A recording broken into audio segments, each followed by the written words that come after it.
자, 오늘은 지난 시간에 이어서 세법 개정안 계속 살펴보도록 하겠습니다. 자, 이번에는 금융시장 활성화와 서민 중산층 세부담 완화 측면에서 기업에 좀 접목될 만한 규정들을 말씀드리겠습니다. 네. 사실 비상장 기업이 비상장 주식을 양도할 때 네. 정확히 연도는 기억 못하겠습니다만 양도 차익의 처음에 10% 과세였어요. 맞아요. 예. 그랬다가 이게 이제 20% 과세로 늘어났고 3억 기준 과표 기준으로 3억 미만은 20%, 3억 초과는 25%. 이렇게 비상장 주식도 실제 그 비상장 주식이 이게 되게 다양합니다. 네. 비상장 주식 거래도 장외에서 거래되는 네. 그런 이제 주식이 있고요. 네. 실제 상장 주식 못지않게 보유하고 싶어 하는 그런 주식도 일부 있는 반면에 대다수는 사실은 이제 평소에 이걸 자산적 가치로 인정하기 어렵죠. 인식을 못하는 경우가 대부분 많습니다. 근데 이제 그거를 거래를 하다 보면은 대부분 또 이 비상장 주식은 대주주 간의 거래가 일어나요. 외부 불특정 제3자가 비상장 주식을 사고 파는 거래는 그렇게 흔치는 않습니다. 그렇죠? 예. 맞습니다. 그래서 상장 주식의 경우에는 대주주 요건이 상장 주식도 대주주 요건이 있거든요. 네네. 금액 기준이 있고 지분율 기준이 있는데 이번에 이제 이거를 대주주 요건이 아니라 이제 고액주주라고 이제 명칭을 바꾸고 그 금액을 100억으로 상향을 시켜놨어요. 그리고 지분 요건은 아예 없애버리고. 자, 그러니까 이건 결국 뭐냐. 100억 정도는 거래하는 분한테는 아예 그냥 양도소득세가 없는 거예요. 차익이 얼마가 나든 간에. 비상장 주식 100억 거래하는 경우도 제가 상담한 경우도 흔치 않거든요.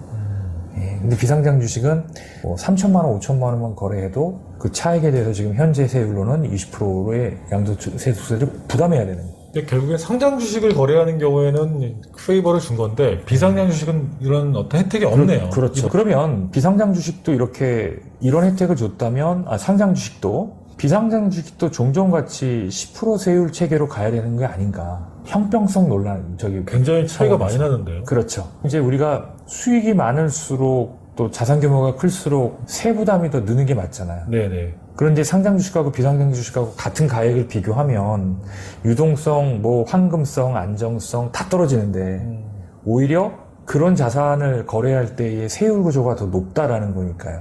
비상장 주식도 이게 10%로 떨어져야 되지 않나. 네. 그런 생각이 좀 들었습니다. 그러면 내 회사의 주식은 어느 정도의 가치를 지금 보이고 있고 이걸 내가 이제 양도라는 거래 행위를 할 때 어느 정도 세 부담이 발생이 될 것인가에 대해서 한번 고민해보는 그런 기회를 가져보시라고 제가 말씀을 드린 겁니다. 네, 검토할 필요가 있겠네요. 증권거래소도 마찬가지죠. 증권거래소에 이렇게 코스피, 코스닥 상장 주식들은 다 인하되는데 지금 이제 비상장 주식 같은 경우는 얘기가 없거든요. 네. 지금 현재 규제로 0.43%라서 큰 네. 금액은 아니지만 네네. 상장 주식을 거래하시는 분들한테는 이런 거래세를 좀 낮춰줌으로 인해서 상장 주식 거래를 좀 활성화시킨다는 측면도 있지만 뭐 비례해서 저는 비상장 주식도 같이 인하 조치가 돼야 되지 않나. 그다음에 이제 금융투자소득세 도입 2년 유예 그래서 이제 재작년에 도입된 거죠. 모든 상장 주식에 대해서 양도세를 징수하겠다. 뭐 이런 거였죠. 유예한 거군요. 그렇죠. 이제 이건 이제 뭐 현재 아직 여건이 아니다. 그래서 이제 2년 유예한 거예요. 2년 후에 이제 다시 도입 여부를 검토하겠다. 가상자산도 마찬가지고요. 비트코인. 네. 그 정도만 이해하시면 될 것 같습니다. 네. 10대 비과세 한도는 10만 원에서 20만 원으로 상향 조정했다. 오너들한테는 큰 상관 없습니다. 왜냐면 오너들은 이제 중식비를 책정하는 게 큰 의미가 없고, 그 다음에 보통은 이제 본인들 접대비나 이걸 다 써서 커버를 하기 때문에 자칫 뭐 10만 원 중식비 책정하는 게 세무적으로는 이게 원래 그 중식비를 실제 주는 거면은 중식비용을 책정하면 안 돼요. 그래서 기업에서도 뭐 쿠폰을 준다든가 회사가 점심을 제공해 줄 때는 이미 중식비를 주고 있는 거기 때문에 네네. 비과세 혜택을 줄 수 없는 거죠. 네.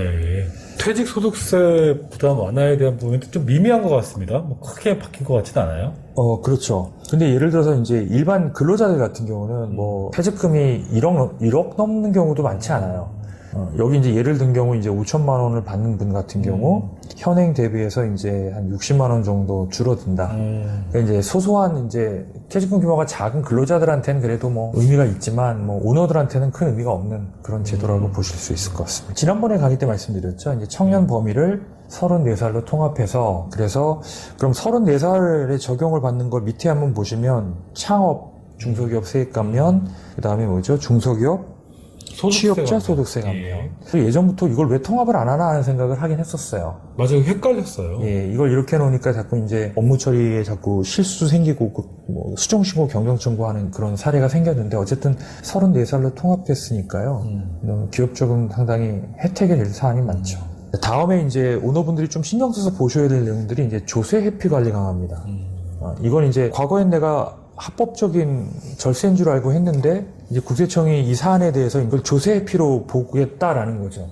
뭐 대표적으로 이제 조세 회피로 본 거 두 가지를 우리가 꼽는다면 퇴직소득. 옛날에 이제 한도 제한이 없었잖아요.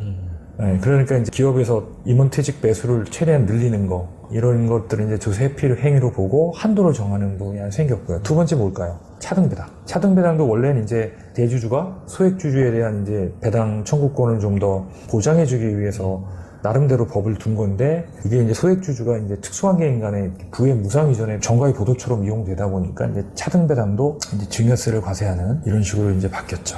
그런 같은 맥락에서 어떤 제도를 이제 이렇게 조세 회피로 보고 법 규정을 했는지를 한번 파악해 볼 필요가 있겠죠.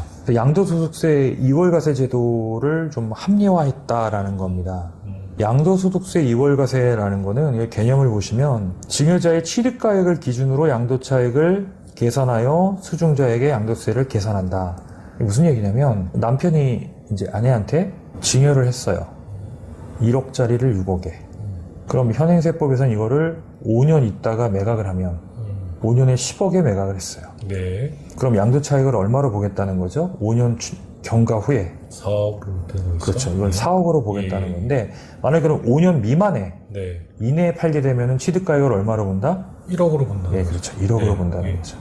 근데 이 5년 기준을 얼마로 바꾼다? 10년. 10년으로 바꾼다 이렇게 네. 되죠. 그래서 이제 아마 부동산을 투자를 하시는 분들이나 부동산 컨설팅 하시는 분은 올해 증여를 하고 올해 증여한 경우에는 이게 이제 5년 적용을 받는 거니까. 근데 내년부터는 10년이니까 이게 10년 돼서 이게 10억이 아니라 20억 되면 차익이 그만큼 커지니까 당연히 세금이 많아지겠죠. 그러니까 가급적 올해 증여를 해라 라고 이제 굉장히 적극적으로들 이야기하시는 것 같습니다. 네. 2월과세를 한번 보시면은 누구한테 양도할 때 해당이 되는 거냐? 배우자 또는 부모나 자식, 직계 존비속에게 증여받는 부동산. 등이라고 되어 있습니다. 네. 그럼 여기 주식도 포함되냐? 여기 주식은 안 들어가 있어요. 그러니까 양도세 2월과세에 해당되는 자산 중에 주식은 들어가 있다, 안 들어가 있다? 안 들어가 있다. 안 들어가 있다. 이렇게 보시면 돼요. 같은 맥락에서 증여자산에 대한 양도소득 부당행위 예산의 부인. 증여자의 취득가액을 기준으로 양도차익을 계산하며 증여자에게 양도세를 과세한다. 아까 마찬가지로 증여자가 남편이고 수중자가 아내예요. 그럼 이제 아내가 수중받은 자산을 제3자에게 네. 매각 또는 뭐예요? 양도를 했을 때. 이 경우 부당행위 계산으로 보는 거는 증여일로부터 언제? 5년 이내. 5년, 이 기간이 5년 초과가 됐냐, 5년 미만이냐에 따라서 이걸 부당행위로 보고 또 부당행위로 안 본다 이런 거죠. 근데 이거는 아까 2월과세하고 조금 달라요. 이거는 뭐죠? 양도 대상 자산에 증여받은 자산이라고 되어 있지 부동산이라고 한정되어 있지 않아요. 그러니까 주식은 부당행위 계산 부인 대상이 될 수 있는 거예요. 그렇죠? 네. 그렇죠. 네. 그래서 아마 우리 그 주식을 배우자한테 증여해서 취득가액을 높여서 그걸 법인에 양도해서 그 주식을 뭐 소각하거나 하는 그런 플랜들이 증여와 동시에 양도를 해버리잖아요. 네, 네, 네. 예. 그런데 이제 여기서 보는 이 부당행위 계산 부인에는 단 예외 조건이 있어요. 예외 조건이 뭐냐면 수중자가 실질적으로 이 증여받은 재산이 수중자에게 귀속되는 경우는 부당행위로 보지 않는다. 5년 이내에 처분하더라도. 무슨 얘기냐면 증여를 해줬어요. 증여받은 재산을 매각했어요. 그럼 그 매각한 자산이 누구한테 귀속돼 있어야 된다? 수중자에게 귀속돼야 되는데. 근데 보니까 그 돈이 돌고 돌아서 증여자한테 갔더라. 그럼 이거는 부당행위가 된다는 얘기죠. 네. 근데 그 기간도 마찬가지로 지금 5년이 아니라 몇 년? 10년. 예, 10년으로 바뀌겠다. 근데 어쨌든 수중자에게 실질적으로 귀속된 경우는 제외한다고 하니까 네네. 그런 경우에는 이게 5년이 되든 10년이 되든 상관이 없다는 얘기겠죠. 다만 이제 이걸 수중자한테 귀속시킬 계획이 아니라면 기간을 현재는 언제 얼마? 5년 이후에 해야 되는 거고 앞으로 법이 바뀌면 10년 이후에 해야 된다 이렇게 보시면 되는 거죠. 이슈가 되는 것 중에 하나가 또 이제 자본준비금 감액배당에 대한 입금부산의 범위조정이라고 있습니다. 이것도 굉장히 이슈가 됐던 그렇죠. 테마입니다. 이거 이제 예를 들면서 설명하는 게 가장 이해가 빠를 것 같아요. 가령 예를 들어서 아버지가 10억 원의 유상증자를 했어요. 근데 이 중에 이제 자본금은 1억만 들어가고 신주 발행을 10배로 그죠? 그러면 이제 9억은 요걸 이제 우리가 뭐라고 그러죠? 주발초 또는 자본잉여금이라고 합니다. 그래서 이 자본잉여금은 용도가 정해져 있죠. 자본 전입이나 충실할 때. 예, 또는 뭐예요? 결손 보존이나 요 용도로 쓰게 되어 있습니다. 예, 그럼 결론적으로는 이제 이것도 법인이 벌어들인 이익이잖아요. 1억만 자본금 해놓고 이익잉여금처럼 자본거래를 통해서 얻은 잉여금이니까 대신에 이거에 대해서는 법인세를 안 내죠. 요 돈은 여기에만 써라. 그러니까 쉽게 말씀드리면 요거는 혹시 회사의 자본이 결손이 되거나 위태로울 때 아니면 자본을 좀 더 보강을 해야 될 때 일종의 보험 역할을 하는 거죠.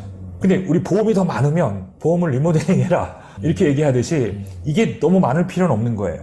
그래서 상법에서는 자본금의 1.5배까지만 쌓고 1.5배가 넘어가면 그거는 이익 잉여금으로 대체해서 배당을 할 수 있다. 그리고 세금도 없다. 그렇죠. 예, 이런 경우 과세를 하지 않는다. 이렇게 돼 있죠. 근데 이제 예를 들어서 유상증자한 법인이 A가 자녀가 100% 갖고 지분을 갖고 있어요. 근데 이런 유상증자 행위로 인해서 자녀의 지분은 50%로 줄어들고요.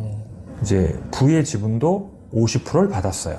그리고 각각 자본금은 1억이라고 가정을 할게요. 그럼 토탈 자본금은 얼마죠? 2억. 2억이 되는 거죠. 네. 그럼 2억의 1.5배는 얼마예요? 3억. 3억이 되는 거죠. 근데 이제 10억의 증자 자금에서 3억을 빼니까 이익 잉여금으로 전환할 수 있는 배당 재원이 얼마예요? 7억. 7억이 되는 거예요. 그럼 7억의 현금이라고 생각해서 이거를 바로 그냥 배당을 해버리면 50에 50이니까 자녀도 얼마? 3.5억.